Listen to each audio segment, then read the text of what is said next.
What's up, YouTube? We got Jordan Peterson here talking about hypergamy, talking about the modern dating, love, sex, marriage landscape. So there are people out here who are, trying to tackle this issue. People who are prominent in the philosophical area, right? Jordan Peterson is a prominent guy, although he's hated by the left, of course, because he exposes, at times exposes modern feminism. Now I've been a critic of Jordan Peterson in the past because some of his message is not utterly realistic, and a lot of it is idealistic. He's a very, very idealistic guy as opposed to a realistic guy. I'm more of a realist. I'm more of like what's going on in reality. I used to be much more idealistic when I was younger. But after having lived life, after having experienced what I've experienced in life, I tend to be a little more realistic, possibly pessimistic. I might need, I might benefit from a little more idealism. But anyway, so let's listen to what Jordan Peterson here has to say and kind of break down the ideas behind it and kind of critique, I guess you could say, his answer and his theories. Louis C.K. a while back talked about Tiger Woods, and I really liked it because people were complaining about Tiger Woods and his affairs, and also about Arnold Schwarzenegger and his affairs. And one of the things that First of all, Louis C.K. is hilarious, and he has a couple bits in his he's one of the best stand-up comedians of all time, and one of his actually a few of his bits, he kind of talks about modern women. He talks about guys cheating and things like that. And even Bill Burr, the comedian Bill Burr, has done a great job talking about modern feminism and kind of critiquing guys cheating, such as his bit with his stand-up with Arnold Schwarzenegger. But yeah, there's people out here who are, talking about this, and from a comedic standpoint. Even I've heard females. There's an Asian female that I heard recently who was talking about modern feminism and how she hates the fact that women are expected to work now, and she thought women had it easier before, and she's actually a pregnant Asian woman who was doing stand-up while she was pregnant, which is interesting. Maybe you could Google that if you're interested. But yeah, so let's keep going. Kay pointed out, quite in a very comical manner, was that, well, many men aren't having the affairs of Tiger Woods. But that's not because they're good men. It's because they don't have, I think he said, a busload Swedish bikini models waiting for them at the final hole. So the idea would be that you should conduct yourself so that you are attractive to many women. Maybe that you have your pick of them, but then you should pick one, and that's a sacrifice. Obviously, that's a sacrifice of a sort. So that's not realistic. That's just not how men are programmed, particularly men who used to be not famous and then became famous because they understand what it's like to be in scarcity mode, and then all of a sudden they have abundance mode. They're in abundance mode, and that is a shock to the system. That is a shock to your worldview. That is a shock to your environment. And a lot of guys, believe it or not, a lot of guys are actually red-pilled in a way without even realizing they're red-pilled. A lot of guys realize that female nature is very hypergamous without even realizing that's the red pill. And I think a lot of guys who get famous, who get that kind of money, and then they see how women react to them, they see how all of a sudden they're highly desirable, and women are offering sex to them, and women are offering relationships to them. All of a sudden, now that they have money and fame, they get red pilled subconsciously, whether or not they realize it's the red pill. That they look down on female nature, and they're like, wow, all of a sudden now that I have money, women want me. And it's this kind of epiphany phase, if you will, that men go through, right? They realize, hey, women are exchanging sexuality for resources, and that's very fundamentally unlike everything that I was taught and told in the blue pill, which is that true love exists, which is that, oh, you'll find the one who loves you for who you really are. And now all of a sudden that I'm rich and famous, these women want to have sex with me and sleep with me and have relationships with me, and they want my money and they want my fame and they want the notoriety of being around me.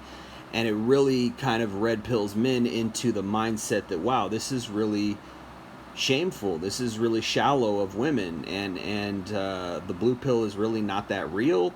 True love maybe exists, but now look at female nature. And a lot of guys, whether they go online and learn about the red pill or not, they're subconsciously exposed to the red pill, because once they reach that level of notoriety, they see how women really act. And a lot of guys don't have the discipline to not indulge. A lot of guys do not have the discipline or even the will. Why would you want to not indulge? Why would you want to stay away? It's like all of a sudden now I've got all these women who are offering me sex. It's like, why not? Unless you have some connection with God or connection with the Bible, and you read and you realize that that's immorality and it's wrong, you wouldn't think otherwise. You would just be like, cool, I guess I have access to this thing now that I never had access to before. And so why wouldn't these guys take advantage of that is the real question. And I don't think Jordan Peterson here makes a very good argument of why not, because I don't think a lot of guys fundamentally understand that when you go out and you fornicate or you mess around with these girls sexually, it causes a rift in society. It damages the fabric of the family unit, because these women are not good. They're not going to be good wives and girlfriends and mothers and family members in the future. And this is why we look outside and there's shootings all the time. We look outside and there's crime. We look outside and there's drugs and money problems and all this stuff that's going on, and we don't realize that it's all connected to, it's synergistic, it's connected to things like this. It's connected to our morality, it's connected to our traditional values, it's connected to our ethical behavior values. It's all connected. You can't just go out and live a dissolute, degenerate lifestyle, immoral lifestyle, and think there's not going to be any consequences for that socially and as a village. There is. People think, oh, I'm just making this decision for myself, it's just between me and the girl, or me and nobody else. But actually they don't realize, like, well, this could be someone's future wife, this could be someone's future mother, this could be someone's future lover, and I'm just using this woman, and she's allowing herself to be used because I have the cool car, or I have the fame, and I have the notoriety and the name, and everybody thinks I'm famous. And that's a type of system that is degenerate. That if you want to get biblical, that's a part of the satanic system, where it's like, yeah, you have this thing set up, and it's immoral, and it's damaging to what God instituted, which is marriage, what God instituted, which is family. I wouldn't use the word sacrifice necessarily, because family should be a beautiful thing. Family unity, family love and bond and monogamy, and that's part of what marriage should be, and it was instituted originally to be.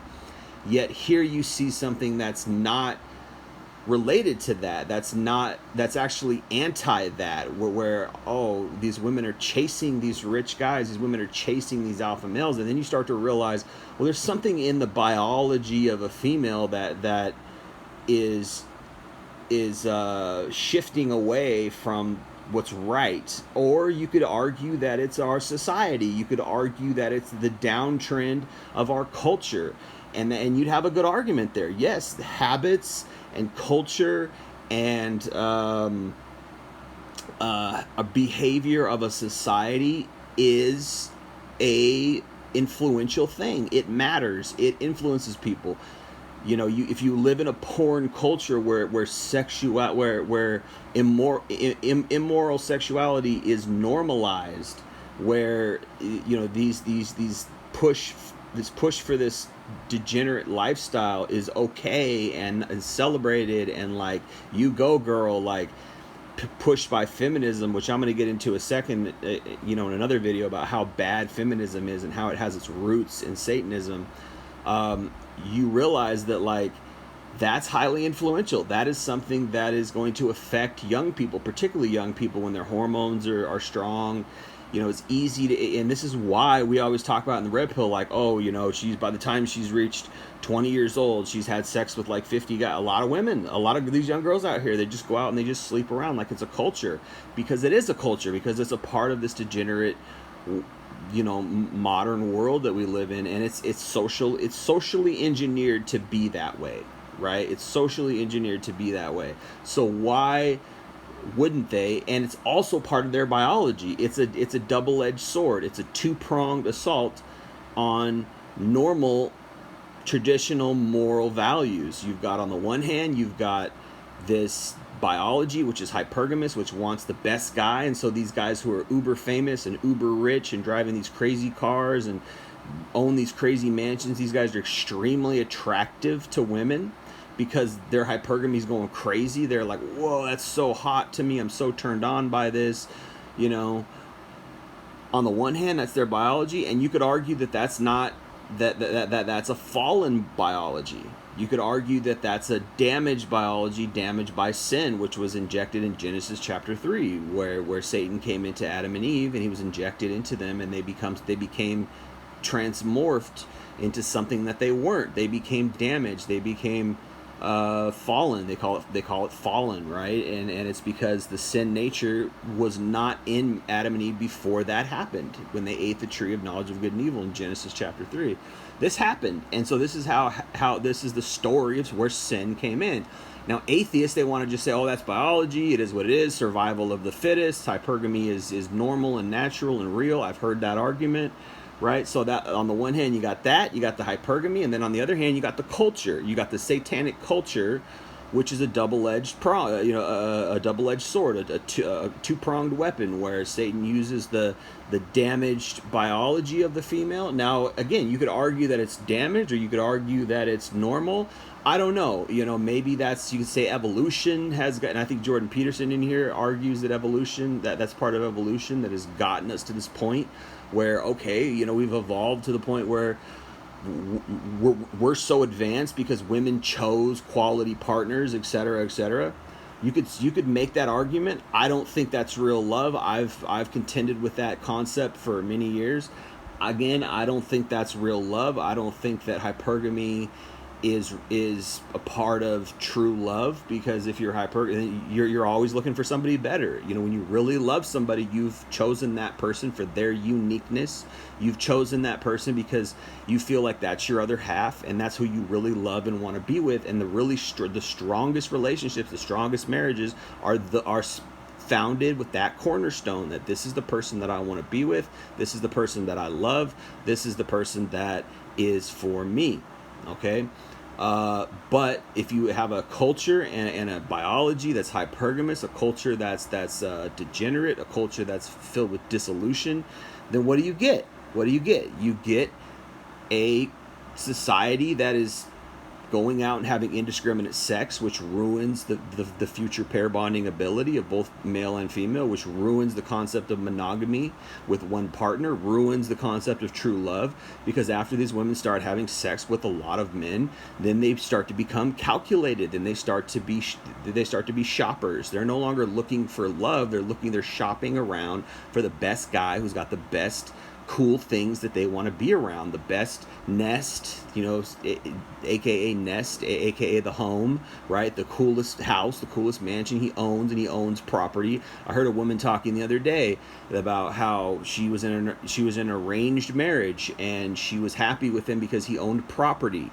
And that was the first thing she said about her husband, and I was like, wow, that's what women want. They want the guy who's got the best house, the best property. You could argue that. You could argue that that's hypergamy, that's normal, that's natural, blah, blah, blah. However, in reality, what's happening is Tiger Woods. In reality, what's happening, these top-notch males are not settling down. So Jordan Peterson goes on here, and he talks about how a man should have a lot of options, but a man should choose one woman, and that's the sacrifice the man makes. However, if you're a modern man and you come into wealth, you realize what it was like before. You realize what it was like when you had nothing, and you remember how women treated you, and you remember how you were marginalized, how you were swept under the rug, how you were talked down to and disrespected and rejected and whatever. She didn't want anything to do with you because you were broke. You were driving that little Nissan from 1998 or whatever. You were driving that piece of crap car, that Ford Taurus from 2000 or whatever the heck, and you just, the car that grandma gave you for graduation, that's all you could afford to drive in your early 20s. Then all of a sudden you became a comedian, or you became an actor, or you became a sports analyst, or you became a YouTube millionaire or something, and now you drive a Bugatti, or you drive this, you drive that. This is the type of age that we live in. This is happening. Guys out here are hitting that come up stage, and then they're like, oh, now all of a sudden all these girls want to be with me, and they didn't want me before. And then you realize too, also, if you're a quality man and you have some depth in your soul and in your heart, and you have some intelligence, you realize that a lot of these women that were rejecting me before and now they want me, they're very vapid. They don't have anything to offer besides sex. And then you really take the red pill and you're like, wow, whether you know it's the red pill or not, you take it and you're like, wow, because this is the real reality. These women out here really don't have anything more to offer besides sex. They really don't. And they're using sex as the tool to get what they want. They're using sex to lean into their goals and their future, etc., etc. And then you realize, hey, I don't want that. These women are not moral. They're not founded in anything quality or pure or even human anymore. It's just a calculation. These women are a business. They're operating like a business. They're selling themselves to gain something. They're lending themselves out sexually by how they dress and how they act and how they think to get what they want from a man, whether that's a high value man, a marriage, whatever, and on top of that, what are they doing? They're sleeping around. They're indiscriminately sleeping around. Yes, the guys that they're sleeping around with are quote unquote high value. They're not sleeping around with broke boys. They're not sleeping around with, loser men or whatever. They're sleeping around with these guys who are successful, blah, blah, blah. But they're sleeping around nonetheless. And then you're like, I don't want to have anything to do with this. I don't want these women for long-term marriage. I probably don't even want to sleep with these women. But, I need sex or whatever. So then you get to a point where you just use them for what you want. You get to a point where you just discard them. You have sex with them and then you discard them, or you just date through women, and guys are doing this too, right? So let's go on. Jordan Peterson's argument here is that a man should sacrifice and settle down with one woman. Let's continue. It's a strange sacrifice because, I talked to someone, a comedian recently, who told me of one of his experiences in Las Vegas. So he went to Las Vegas with a sports superstar, and they went to a party, and what literally happened at the party was one woman brought forward a small group of other women, all very attractive, and basically told the sports legend that he could just pick one of them and she would go home with him, right? And so that had all been arranged beforehand. And he said that he's been in many situations where something like that has happened. And I thought, well, that sort of is appealing to the Hugh Hefner playboy. I mean, how's that not prostitution?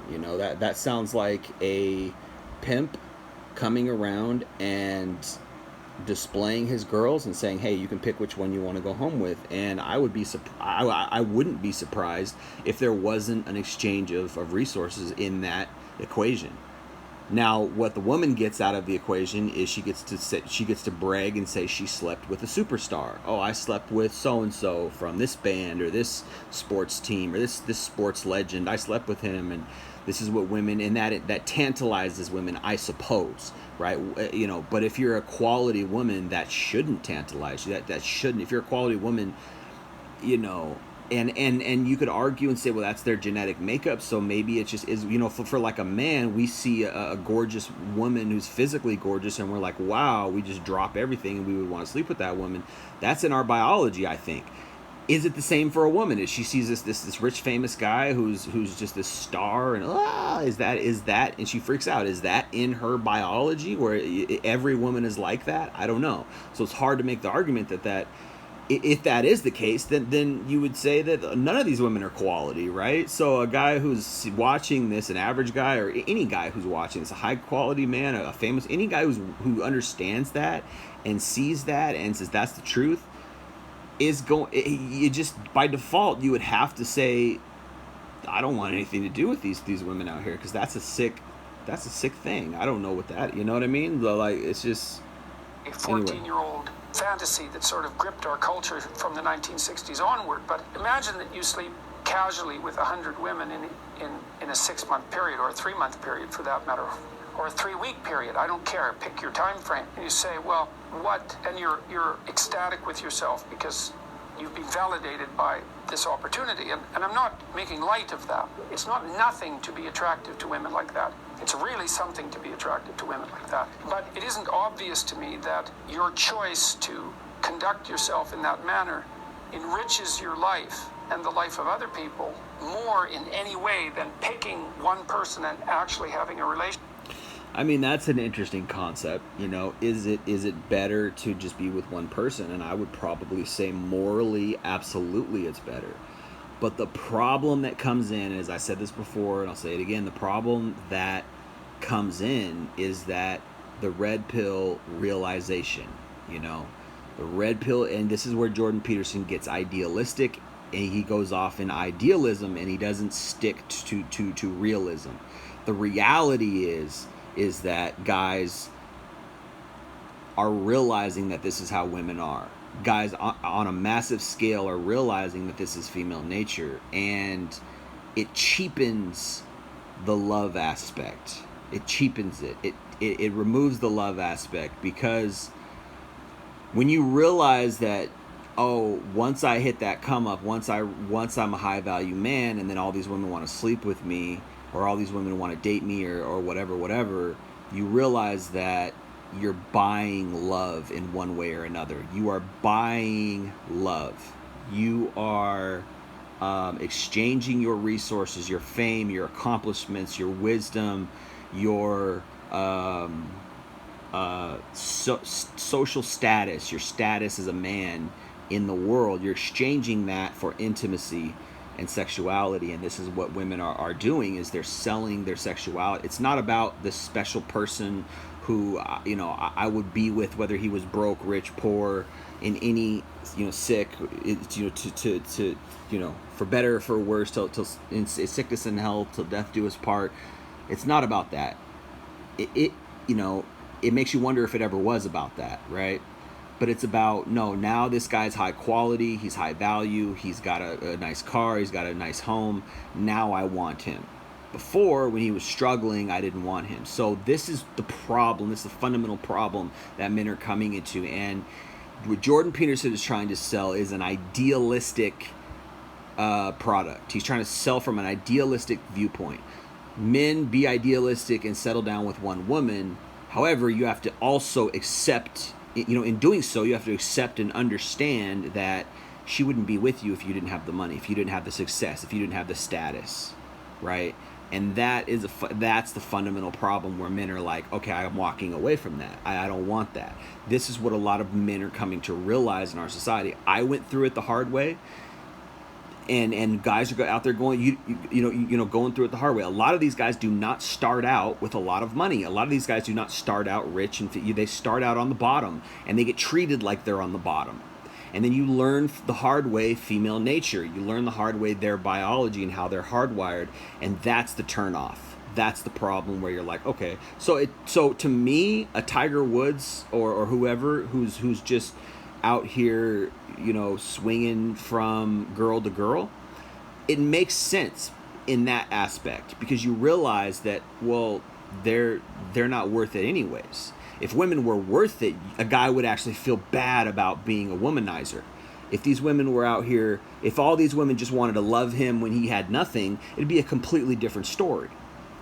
guys would your conscience would come into play. You'd be like, okay, this is not right because I'm taking advantage. Whereas actually how Tiger Woods and these famous guys probably feel is like, no, I'm not taking advantage. I've earned this. I'm not taking advantage. I've earned this, right? I'm not being a playboy cad, womanizer because I'm just a scummy guy and I'm taking advantage. No, I've earned this by my success. And this is what women are selling. They're selling sexuality in exchange for success in whatever way that is. And a lot of women are trying to trap men. A lot of women are trying to get baby nap men, get pregnant by one of these hot, rich guys, get pregnant by one of these uber famous guys so they can get the alimony and they can get fame themselves, and et cetera, right? So there's more of a risk for you than anything, than a conscience coming into play, right? There's more of like, I'm worried about the consequences of it. What if she gets pregnant? What if she lies and says I assaulted her? What if she lies and says, something went down when it didn't? What if she lies and says, whatever?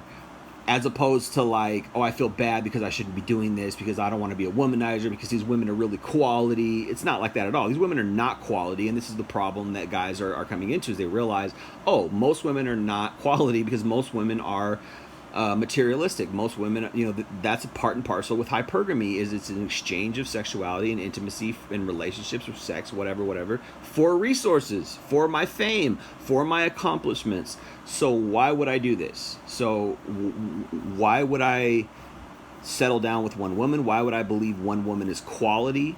Why would I believe that one woman is the only way to go when this is how all women are? And so that's a red pill epiphany that guys go through, whether they take the red pill online objectively or not. They're subjectively learning it in how women behave.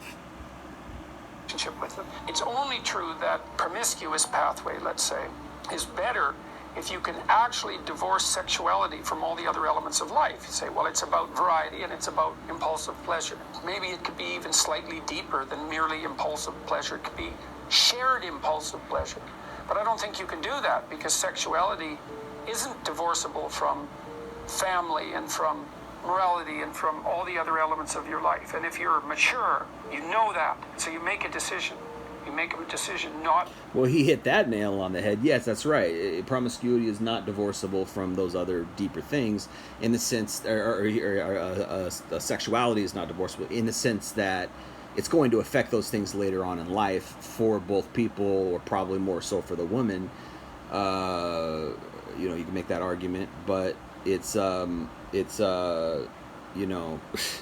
like, again, it goes back to the culture. If the culture is a culture of immorality and not a one that lifts up the family, then you lose out. And this is socially engineered to be that way. You lose out on what family could be, but it's all synergistic. Like, you also realize that why would I want to have a family with these women who are out here being immoral and promiscuous? And then also, why would I want to have a family with a woman who didn't love me if I was broke, who wouldn't be with me if I didn't have a car or a house, or you know what I mean? Like, that's not true love. And guys aren't dumb, and women think guys are women think guys are just like, well, A to B. And a lot of guys out here, unfortunately, are playing that role where, like, yeah, I'm just an A to B guy. I go to work and I pay bills and I do my job, and therefore I deserve a woman. Or what? Like, it's like, you need to be deeper than that. Like, as a man, you should have a concept of real love. There's nothing wrong with a concept of true love. You could argue and say, oh, true love is blue-pilled. The idea of true love is outdated. It's really not that real. And you go out and you be a man and you work, and then if you're lucky, you get a woman and she's with you and you got to pay the bills, and that is what it is, and that's what it is to be a man. I would argue that that's too compartmentalized. I would argue that that's too shallow. Humans are deeper than that. Yes, we need to pay bills. We need to take things seriously from a financial standpoint. That's true. I'm not suggesting that everybody be broke, etc. But again, if she's not going to be with you, this is a lot of guys have this experience. They're in college. They're their parents are paying for their college or paying for their dorm or whatever, and girls are like, I'm not interested in this guy because he doesn't have anything going for him. He's just a college dude. Maybe in 5 years when you got your career, then I'll be interested in you. And you realize, oh, it's all about money. You could take me or leave me, whether or not I have money. And then you realize, oh, well, it's that whole part of she loves me in any circumstance is not real. And then you wake up and you realize, oh, okay, well, and then your whole viewpoint of love is damaged, right? So it all goes back to that. And then it's also a culture. So it's a triple-edged sword. It's a triple-pronged weapon, really. There's so many aspects that are not working in favor anymore of true love. Now, at least it used to be a culture. If there was a culture of that, then it's like, cool. There's the one income household where the guy can go work any type of job and be able to afford a home and a bank loan, home and a car, whatever, and have a family. 3-bedroom house, 2-car garage, doesn't even need to get a college degree. There's a culture of marriage. There's a culture that shuns promiscuity. There's social stigma, checks and balances socially for people not to go out and be immoral. That worked at a certain period of time, and we had a great society when that worked. For the most part, it was very pure and clean and nice, and everything was great for the most part. It wasn't perfect. I'm not suggesting there's ever been a human utopia. Of course, there's always been crime until God comes back. There's always going to be crime and sin and things like that. But when you have a strong moral culture, it's better for everybody, and you have better instances of pair bonding, better instances of long-term love. And this is why you see, like, oh, my grandma and grandpa are 90 years old and they've been together for 75 years, blah blah blah. You used to hear that, and you don't hear that anymore because people are no longer living in that type of environment, because the culture's changed. We live in a porn culture, we live in a sex culture. And so at least, you might be able to deal with the fact that, I'm a man, I got to go work, and women are hypergamous, and she's probably not going to choose me if I don't have money. You could deal with that better if at least there was a culture that, like, implemented social checks and balances, social stigma against promiscuity, positive love and family, culture enforcements. If that were the case, you could maybe deal with it as a guy. But very hard to get around the hypergamy, et cetera, et cetera, if women are not even that way anymore, if women are not even pure anymore, if they're not even, by the time you get her, she's been with 80 guys, and now she wants to settle down, and for you to be the man and be the breadwinner and work, and but now she's working too, and it's no longer a 2-parent household, so who's raising the kids? The elementary school, the public school system, which is now corrupted and disgusting by these lefty immoral crap, right? It's not a good outcome for men. Maybe women get a benefit. I get my white wedding. Of course, it's never a white wedding, but I get my wedding. I get my ring. I get the possibility of if I decide I want to dump him, and divorce, I can get all this money, and it's great for me. But as a man, it's like, what do I get? I get these used goods. I get this culture where I still got to be a traditional type of man, but she doesn't have to be a traditional woman. She can go work and have her career and soul search and go on vacations and get banged by guys and cheat around on the side and blah, all this crap. It doesn't benefit men anymore because the culture is no longer pure. It's no longer a traditional Christian culture. And so it's a triple-edged sword. Not only do we have to deal with the biology, the hypergamy, the culture, but it's even, all those things add up to just no way. There's no way, right? Up to capitalize on your opportunity, not to misuse your opportunities. And a huge part of the Me Too phenomena, a huge part of this battle that's being played out in our culture is a consequence of the failure of men to recognize that. Now, it's not only the failure of men. Let me be absolutely clear about that, because, for example, with the example of the sports superstar, the women who are lining up in front of him, parading themselves and offering themselves, are deeply complicit in this pathological game. And so, it's pretty cool.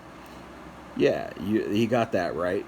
Jordan Peterson gets things right, but he's not right about everything.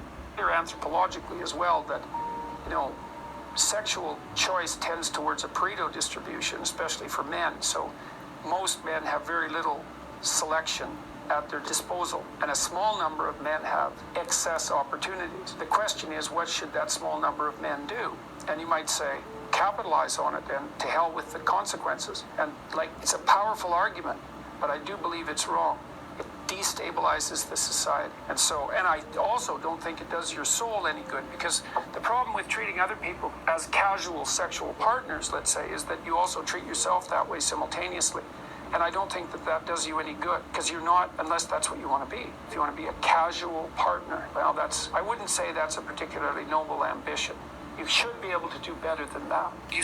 But again, men are, I just said all this. Men don't. If the society is corrupt, if the women are already corrupt by the time she gets to you, a man doesn't have anything to sacrifice for, right? This is the whole. Men will sacrifice, but it's only if they have something noble to sacrifice for. If she is not already noble, if the society that he lives in is not noble, and even to a lesser degree, if the society is not noble, he can sacrifice still if she's noble, right? If he finds a quality one, he'll still sacrifice to hell with society, and I'll make my own route. Men will do this if she's noble, but you can't find a good one anymore because they're all corrupted, because they're part of that society, they're part of that downward trend. And then the hypergamy is the double-edged sword that comes in, and just there's no way. There's just no way that I'm going to sacrifice for a woman who not only would not love me if I didn't have the money, but she's already promiscuous. She's already had a whole a bevy of sexual partners already. She's damaged.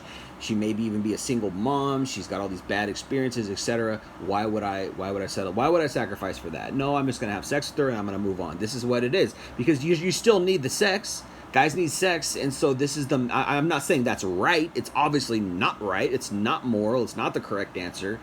But it's a pragmatic answer. It's a practical answer. Well, I still need to have sex. I need to, but I can't settle down. And so men are forced into that pragmatism. They're forced into that corner. What's your options? Go and be an incel. Go and be sexless and just pursue God, or pursue your own discipline, etc., etc. Or, okay, I need sex. I need some kind of intimacy, so I'll go out here and just, I guess these women are giving it. It's easy now. They're giving it away for free, so I'll just take it. A lot of guys just take it because who doesn't want to have, you got a penis, you got a sex drive. It is what, there's nothing you can do. You're trapped.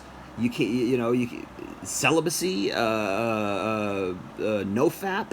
Does that work? No, for some guys, but it's like, who wants to live like a monk? It's just this, it's kind of a game for some guys. It's like something to be achieved. No, men are supposed to have sex. We're supposed to be coming. We're supposed to have orgasms. We're supposed to feel that intimacy with a woman who loves us. We're supposed to feel that physicality. It's supposed to be that way.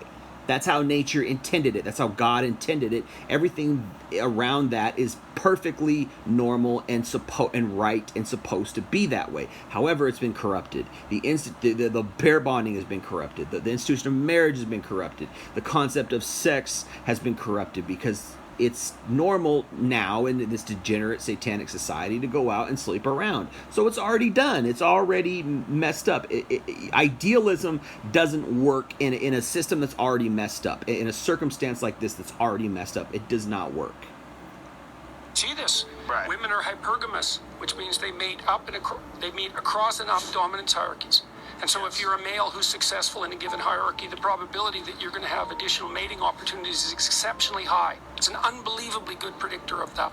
That hypergamy is a very uncomfortable discussion. Yes, it certainly is. It's It doesn't very matter. uncomfortable. Well, there's plenty of uncomfortable discussions to be had. That's a big one, though. It is. The idea that it defines women's sexual choices by the fact that they want bigger, better. They want someone who's more successful, someone who's higher on the.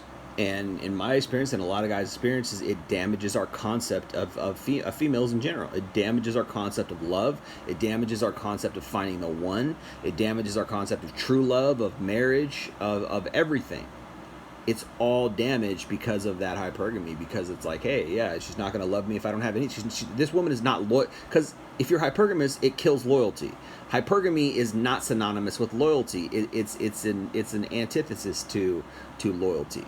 It means if there's someone better than you, she's going to choose that other guy and not you. So she doesn't really love you. She's only loyal to you as long as you're the biggest and the best. And a lot of guys get caught up in this treadmill, or this, I should say, hamster wheel of trying to be the best. I've always got to be the best because I got to get my woman. I got to keep my woman. And it's like, that's the opposite of peace in my view. That's the opposite of loving, calm life. I'd rather be single. I'd rather be single and have a calm, peaceful life than spin my wheels trying to impress one woman for the rest of my life. If she's not a compliment to my life in the sense that I don't have to do anything. I mean, it's not to say that I'm going to let myself go and be fat and nasty and not take showers and not make money, whatever. That's a part of life. You need to do those things. You need to make money. You need to, hit the gym and have a good sense of health and things like that. But that's part of just you being the best version of yourself, which is fine. There's nothing wrong with you being the best version of yourself. However, if she doesn't love you, in a till death do us part type of way, then she doesn't deserve you. And who can find that? Who can find that when a woman is being hypergamous? It's just what it is. So you can't say, and I've said this on my channel a million times, you can't say it's real love when she chose you out of hypergamy. You can't say that our marriage is based on real love when she chose you out of hypergamy. It doesn't work. It doesn't make sense. Social ladder than what they're accustomed to or what they have. Yeah, now. well, what women do is that, like, mate choice is a very difficult problem. So how do you solve it? Well, here's how women solve it. Throw them in a ring, let them compete at whatever they're competing at, assume that the man who wins is the best man, marry him. Yes. It's a brilliant solution. It's a market-oriented solution. It's actually the solution that appears. There you go. It's a market-oriented solution. So women are a business. It was Coach Greg Adams who said, I don't know if I call him Coach, but Greg Adams, who's a red pill teacher. I don't know if he's my coach, but he calls himself Coach Greg Adams. Greg Adams said, a man is in love, a woman is in business. A man is in love, a woman is in business. It's a market-oriented solution. What does that mean? It means it takes love out of the equation. It's a business interaction. How could that be successful? How could that be what men want, deserve, should have? They should have a business transaction. So this is what I've said before. Love and marriage, real love and marriage, a lot of times is really just, it's not a brilliant solution like it says here, but it's really just an exchange of resources for intimacy. You're buying a woman. It's a market-oriented solution. You are buying a woman, and that's not what love should be. That's not what real love is necessarily. Unfortunately, who really finds real love? Real love is just, hey, I love this person because he's special, she's special, and that's the person I've chose to be with. I've been with that person when we had nothing. I've been with that person through thick and thin, and that's the person I will always be with, as long as, I'm not being abused, or as long as they love me in the same way. And I understand if like abuse comes in, or there's something happened with the love, and you guys lost the love somehow, fine. Like if that's how the marriage ends or the relationship ends, that can happen. But a lot of times what's happening out here is the guy doesn't have enough money, or she's finds a better guy, or she's so hypergamous she's looking for something better, or whatever. And that's where guys are just like, yeah, these women are shallow. Why would I want to marry? So it's like, I'm just gonna pump them and dump them. I'm gonna toss them and leave them. I'm gonna hop and pop. Hop on them and pop out of here. Toss them, And so it's not a brilliant solution what women are doing. It's a business solution, and it's not working. Guys are smarter than that. Guys are better than that. Guys deserve better than that. It's a brilliant solution. It's a market-oriented solution.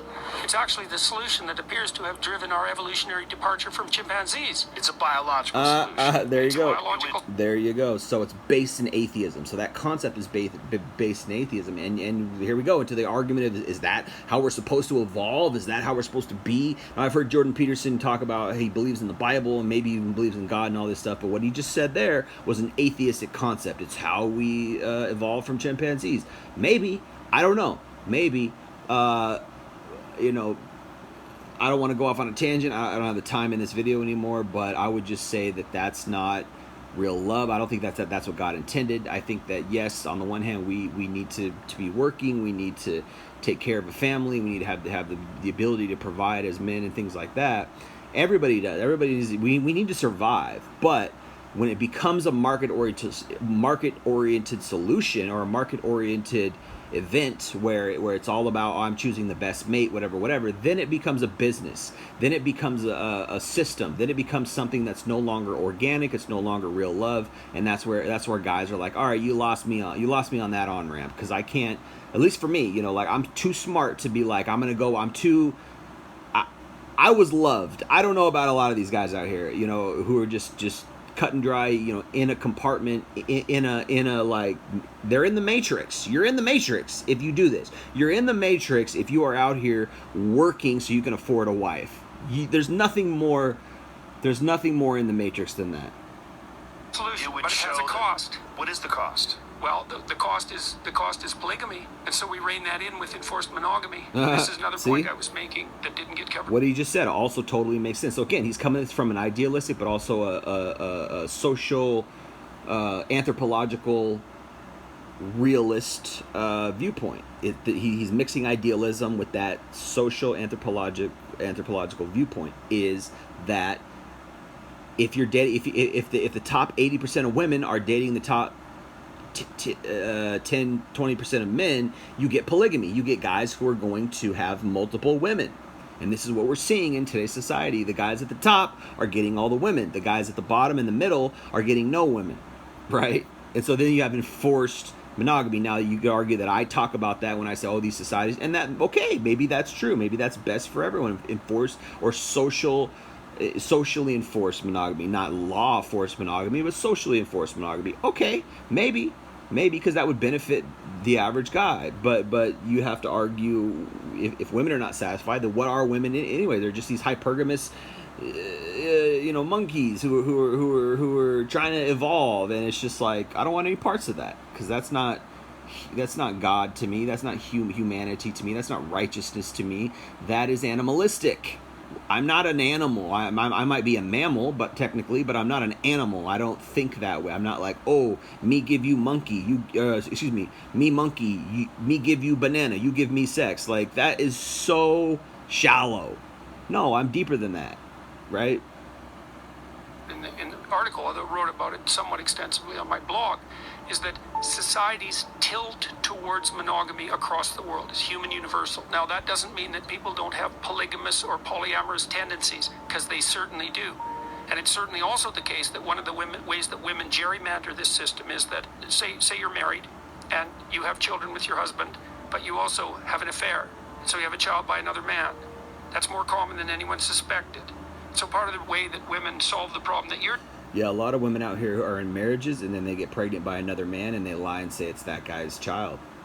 A lot of women are out here being sneaky like that. A lot of times, you'll see a kid, and you'll be like, that kid doesn't look like the father at all, because she cheated, and she has a kid from somebody else, and she lied and said it was this guy's, right? And that's pretty common, right? It's more common than people believe, which is terrible, which is a horrible mating strategy on women's side. It's just sick, and it's almost that's almost as sick as abortion.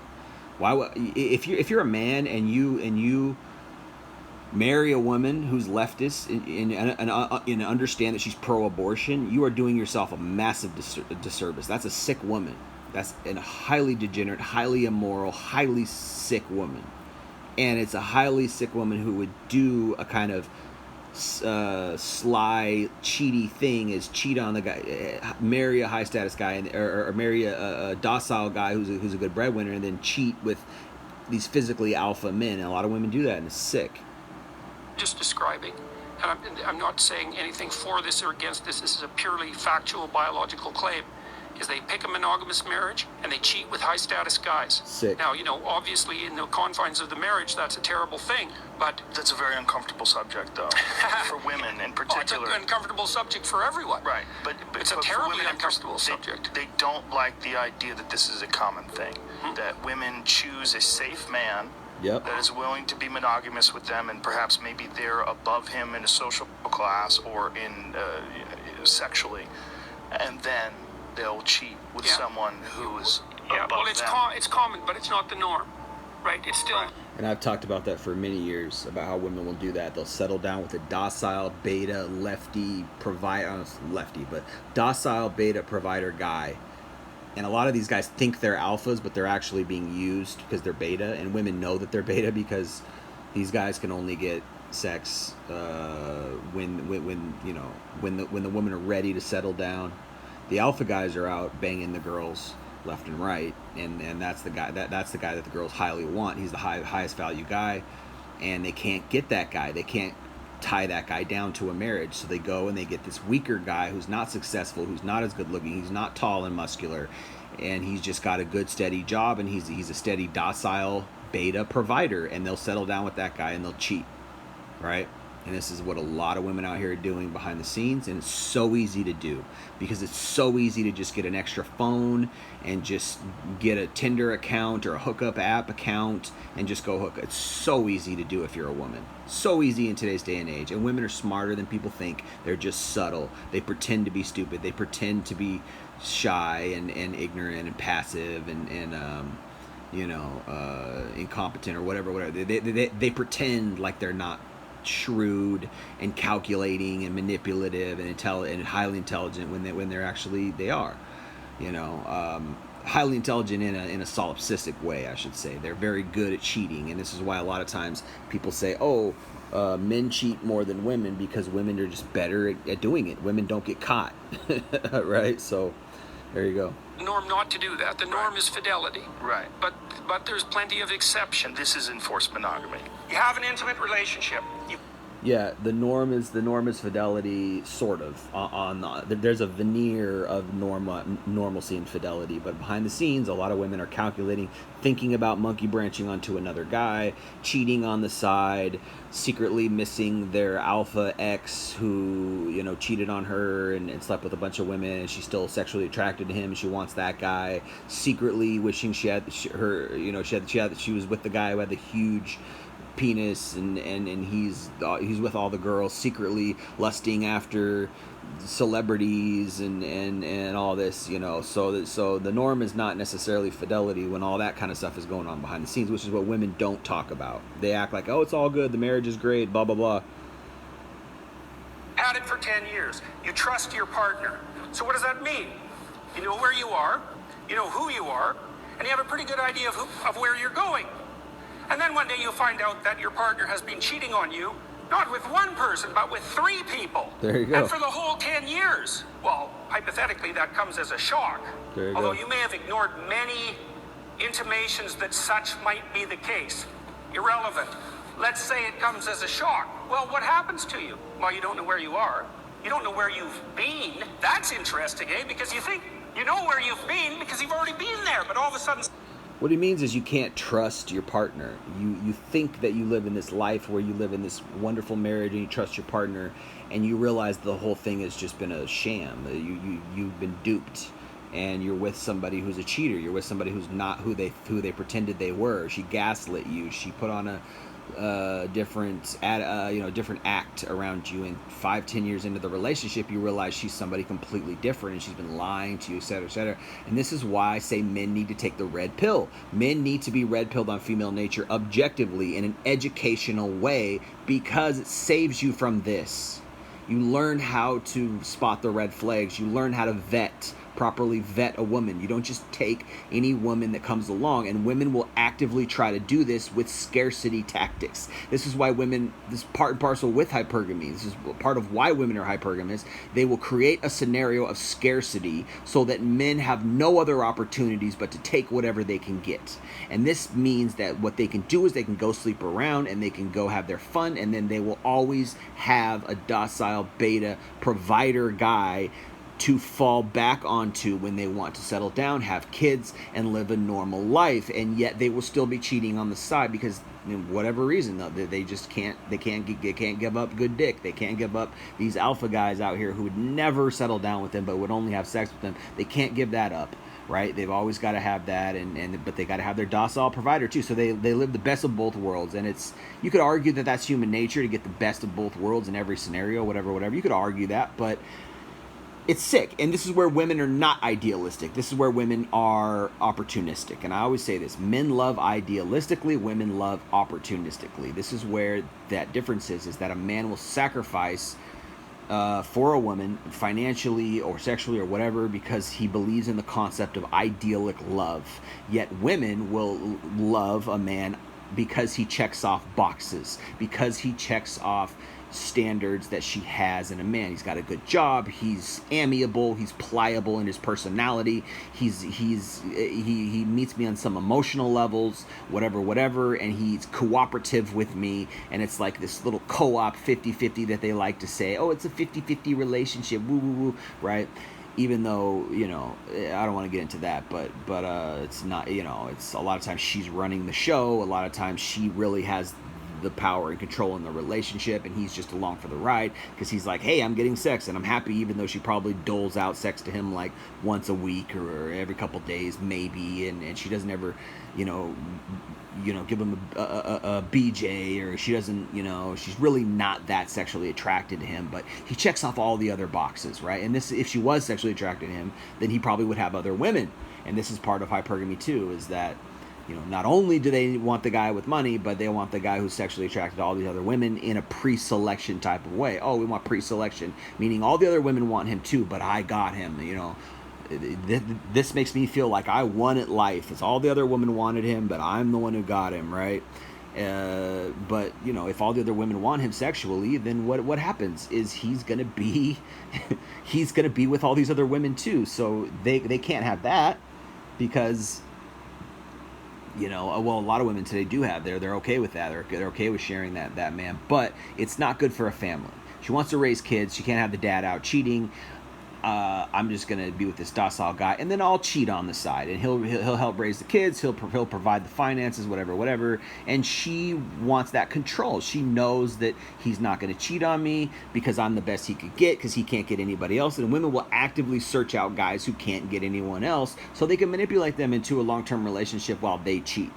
And it's insidious. It's sick. It's wrong. And obviously, if guys took the red pill, they would realize this. If guys figured out red flags, if they figured out how to vet a woman, if they figured out female nature in the correct way, then they could avoid this. They could avoid that pain in the future of being cheated on in a relationship.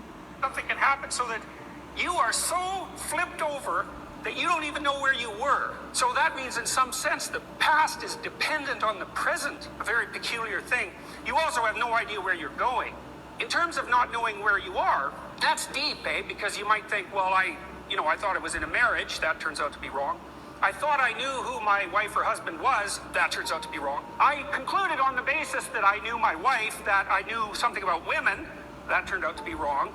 Yep. I thought I was in a relationship with someone because you didn't take the red pill. You weren't educated in female nature. You weren't educated in how women behave. And this is why guys like Greg Adams, guys like Richard Cooper, guys like Rollo Tomasi, these guys are very crucial and helpful to men because they warn you.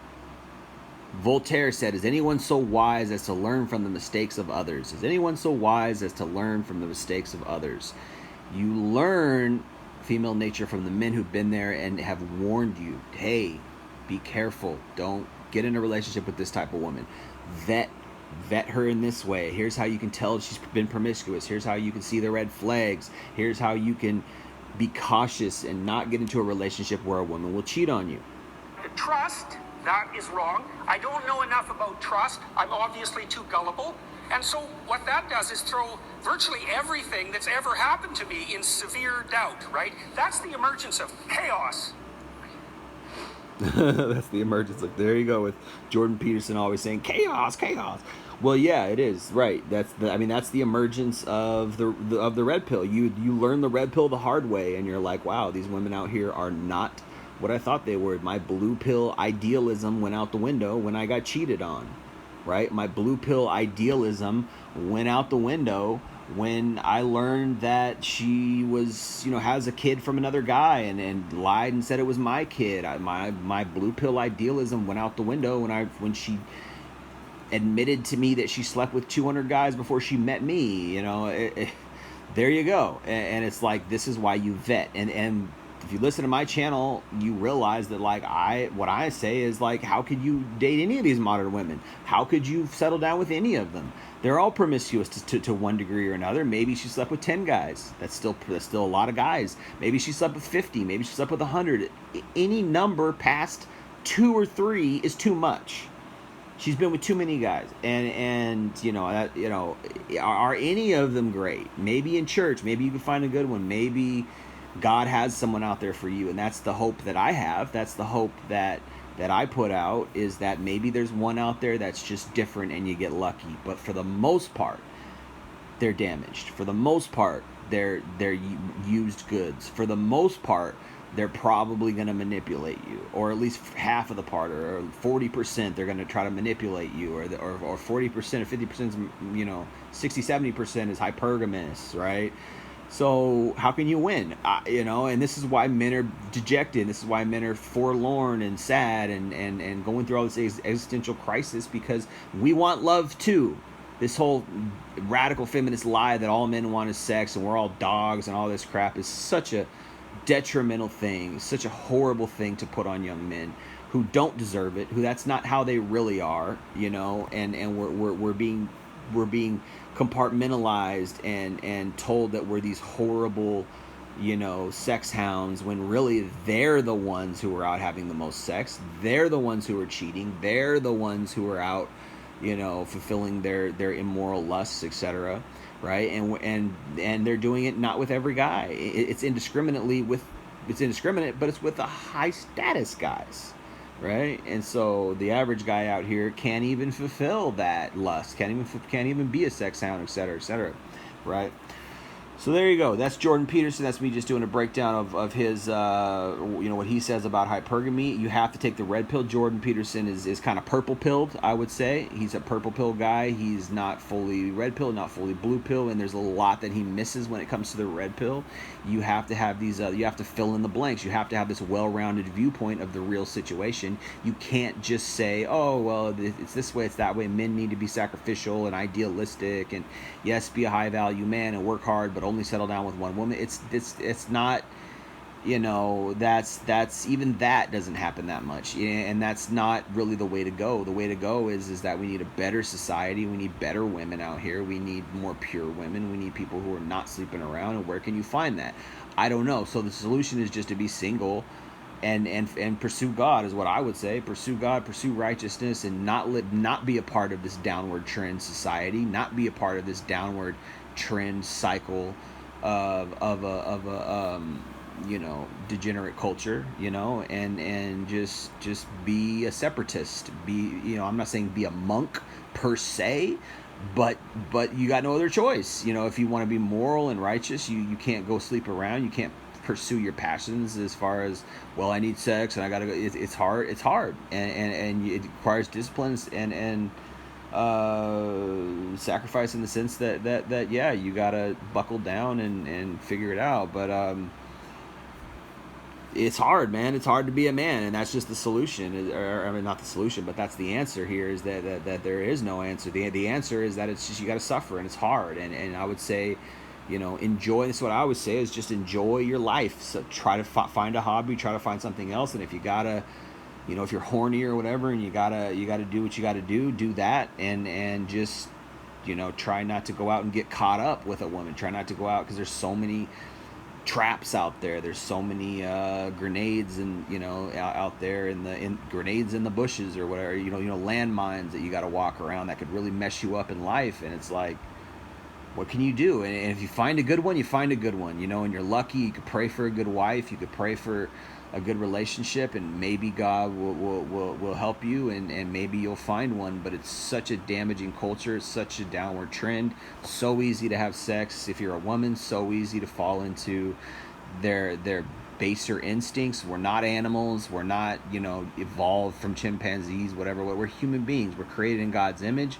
We're created with righteousness as the base. We're created to exude and express God and his righteousness in our humanity, in our human living, and part of that requires marriage and a proper life, a proper marriage, a loving marriage in God's in God's economy and in God's viewpoint, in what God has set up for his people, you know, and that revolves around church, that revolves around righteousness, that revolves around reading your Bible, that revolves around raising quality, God-loving children, that doesn't have anything to do with this degenerate, satanic, modern culture that's in a downtrend, that is collectively getting worse and worse and more immoral and more immoral, and you got to stand against the trend, stand against the tide of the age.